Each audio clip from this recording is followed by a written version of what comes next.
प्रिय दोस्तों, नमस्कार। गणेश कौन है? कौन है गणेश? आपने गणेश के बारे में, भगवान श्री गणेश के बारे में अनेक चीज़ें हमने सुन रखा है कि कभी उनका जन्म ऐसे हुआ, कभी ऐसे हुआ, उनका सिर बाद में लगाया गया, कई सारी चीज़ें आपको सुनी है। लेकिन जो महापुरुषों ने हमारे जीवन में बताया है गणेश क्या है, हर चीज़ प्रतीक के रूप में ली गई है। अगर योग की दृष्टि से कहा जाए जिसमें आपको परिपूर्ण होना है, तो गणेश कौन है? तो एक प्रतीकात्मक रूप से अगर मैं एक सिंबल के, एक रूप की अगर बात करूं, तो गणेश गणों के ईश है। ये शरीर ही है गणेश, ये तुम्हारा शरीर। जब कोई भी साधक, कोई भी भक्त भगवान तक पहुंचने का प्रयास करता है या स्वयं भगवान होने का प्रयास, भगवान तक पहुंचना मतलब जैसे कोई बूंद सागर में मिलना चाहती है तो फिर वो क्या हो गई? बूंद सागर हो जाती। जब बूंद सागर से अलग थी तो बूंद थी, लेकिन जब सागर में मिल गई तो क्या हो गई? सागर हो गई। ऐसे ही गणों की ईश है गणेश, ये शरीर ही गणेश है। आप जानते हैं बिना शरीर के अगर आपको कुछ भी करना हो संभव नहीं है। इस शरीर से ही आप बिल्कुल नीचे से लेके और ऊंचाई तक पहुंच सकते हैं। इस शरीर से ही आप चाहे भौतिक जीवन में, चाहे फिजिकल लेवल पे, चाहे आप मेंटल लेवल पे, चाहे कुछ भी अगर कर सकते हैं। तो उसके लिए सबसे पहली अगर कोई चीज़ है ज़रूरी, तो वो है ये शरीर। ये शरीर सबसे महत्वपूर्ण चीज़ है। इस शरीर को स्वस्थ रखना एक बहुत महत्वपूर्ण चीज़ है, जीवन में बहुत ज़्यादा महत्वपूर्ण है। तो शरीर को स्वस्थ रखना, आपको कोई भी, मैं कह रहा हूँ बहुत से, आप खेल में जाना चाहते हैं, आप पढ़ाई में जाना चाहते हैं, आप जीवन के किसी भी क्षेत्र में आगे बढ़ना चाहते हैं, आप साइंटिस्ट बनना चाहते हैं, कुछ भी चाहते हैं आप बनना, तो शरीर एक बहुत महत्वपूर्ण हिस्सा रखता है। मैं ये नहीं कह रहा हूँ पूरा 100%, लेकिन बहुत महत्वपूर्ण है। अगर आप शरीर, मान लीजिए आप बहुत अच्छा योग करना चाहते हैं, या आप बहुत बड़े योगी बनना चाहते हैं, बहुत बड़े महापुरुष बनना चाहते हैं, यहाँ तक कि मोक्ष को पाना चाहते हैं, तो उसके लिए आपका सबसे महत्वपूर्ण हिस्सा है शरीर। क्योंकि ये आप लगभग अभी क्या है, आप अपने आप को कैसा दिखाते हैं? आपसे कोई कहता है कि आप कौन हैं, तो आप सबसे पहले शरीर को ही दिखाते हैं।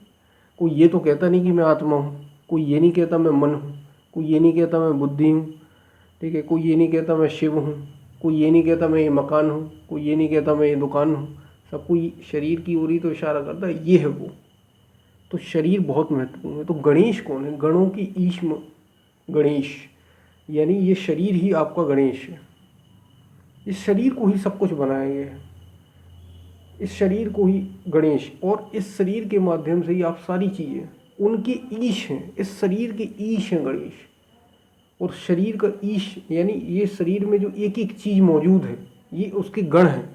चाहे वो कितनी भी सेल्स हमारे मौजूद हो, ब्लड मौजूद हो, टिश्यूज़ हो, मतलब ऊतका, रक्त, कोशिकाएं, सारी चीज़ें, ये शरीर का एक एक हिस्सा, इन सब से मिलकर जो कोई बनता है तो वो गणेश है। वो पूर्णता जो है वो गणेश है। गणेश वो है जो जीवन के साथ एकत्व कर स्थापित करता है। ये केवल एक शरीर के स्तर से ही, जब आप भीतर ही भीतर अपने शरीर से ऊपर उठ जाते, ये तो आपको एक भाषा में एक प्रतीक के रूप में बताया गया, एक सिंबल के रूप में गणेश को विस्तार किया गया। दूसरे शब्दों में आप जानते हैं गणेश जी की सूंड बहुत बड़ी है, आपने ज़रूर देखा ही होगा, और इसके बारे में भी कई अलग अलग चीज़ें हैं। उनकी वाहन चूहा है, सवारी चूहा है, उनके हाथों में लड्डू है, उनका पेट बहुत बड़ा है। वो हर किसी के सिंबॉलिक बहुत ही यौगिक तरीके से बताया गया है कि क्या कारण है उसका, वो हर चीज़। तो गणेश बुद्धि के, दूसरे शब्दों में अगर मैं बात करूं, ये तो मैंने आपको एक प्रतीक बता दिया, और कई सारे हमारे योगियों ने दिए हैं। तो एक ऐसा प्रतीक भी जिसमें गणेश को कहा जाता है बुद्धि के, तीक्ष्ण बुद्धि के जनक है।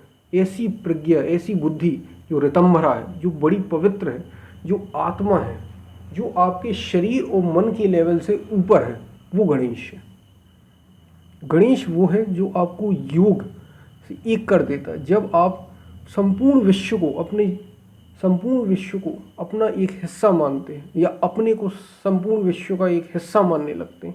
यहाँ संपूर्ण विश्व में केवल लोगों की बात नहीं की जा रही, संपूर्ण विश्व में हर एक चीज़ आती, चींटी से लेकर पेड़, पहाड़, पत्थर, मनुष्य, जो भी जो सृष्टि में होता है, अंतरिक्ष, तारे, सूर्य, चंद्रमा, सौरमंडल, जितने भी ग्रह हैं, अनेकों ग्रह, सारी सृष्टि, पूरा अंतरिक्ष, पूरा स्पेस, ये सारी चीज़ें जो स्वयं में समाहित है वो गणेश है। ऐसी बुद्धि जो अपने आप में एकत्व के साथ रहना सिखाती है, वो गणेश, उस प्रज्ञा को कहा गया है, उस बुद्धि को गणेश कहा गया है। हमें ऐसा बनना है जो केवल एक शरीर से निर्भर ना हो। अभी आपसे कहते हैं आप कौन है, आप अपने शरीर की ओर सारा सीमित है, बहुत लिमिटलेस होना ही गणेश है। जो अपनी सीमाओं से परे चला गया है वो गणेश है। ऐसा व्यक्ति जिसने स्थिरता को प्राप्त कर लिया, स्टेबिलिटी को प्राप्त कर लिया, वो गणेश है। जो व्यक्ति पूर्णता को पा चुका है, जो इस सृष्टि से पूर्ण है, इसमें हर एक के मन की बात जानने की बात नहीं है, इसमें अपने आप को पूरी सृष्टि का एक हिस्सा मानने की बात है। ये पहाड़, पर्वत, ये जो बादल है, हर वैसे तो हम एक हिस्सा हैं ही, लेकिन अभी हम ये जानते नहीं। गणेश ऐसे व्यक्ति हैं जो पूर्ण जागरूक रूप से ये जानते हैं कि मैं कौन हूँ, बस वही गणेश है। और हर वो व्यक्ति गणेश है जो ऐसा जान लेता है। आप गणेश के बारे में जितनी भी, भगवान गणेश के बारे में जितनी भी कथाएं आप सुनेंगे, उसमें आप यही देखेंगे, यही बताने की कोशिश की जाती। एक दंत होना, देखिए, लंबी सूंड होना, बड़ा उदर होना, सारी चीज़ें आपको गणेश के बारे में जो बताई जाएंगी, सारी चीज़ें ऐसे ही बताई जाएंगी। चूहा जो काटता है, चूहा, अब किसी, स्वाभाविक सी बात है, कोई देवता चूहे पे तो चलता नहीं। चूहा क्या है? कर्मों को काटने वाला जो, वो चूहा जो आपके कर्म काटता है, जो बैड और गुड दोनों कर्म उसको आपके काटता है, अच्छे और बुरे कर्मों को काटता है, वो गणेश है। तो गणेश ये है, गणेश ये है जो पूर्णता को उपलब्ध है। गणेश वो है जो एकत्व, इस सृष्टि के साथ एकत्व में है, योग में है, योग में जो जीता है, ये सबसे उच्च कोटि की, आप जिसका अनुभव बहुत तीव्र है और जो बहुत शांत है, वो गणेश है। हर एक व्यक्ति जो इस रूप में आ जाता है, सभी गणेश है, वही महापुरुष है। और हमारे महापुरुषों ने ऐसा ही बताया है। तो आपको गणेश चतुर्थी की बहुत बहुत शुभकामनाएं। आप स्वयं को गणेश बनाइए, आप स्वयं को पूर्णता के साथ एक करिए, पूर्णता के साथ अपने आप में पूरी जागरूकता के साथ जो जीता है वही गणेश है, जो एकत्व के साथ स्थापित है, जो इस सृष्टि से एकाकार है, वो गणेश है। तो हम फिर मिलते हैं नए वीडियो के साथ, तब तक के लिए धन्यवाद।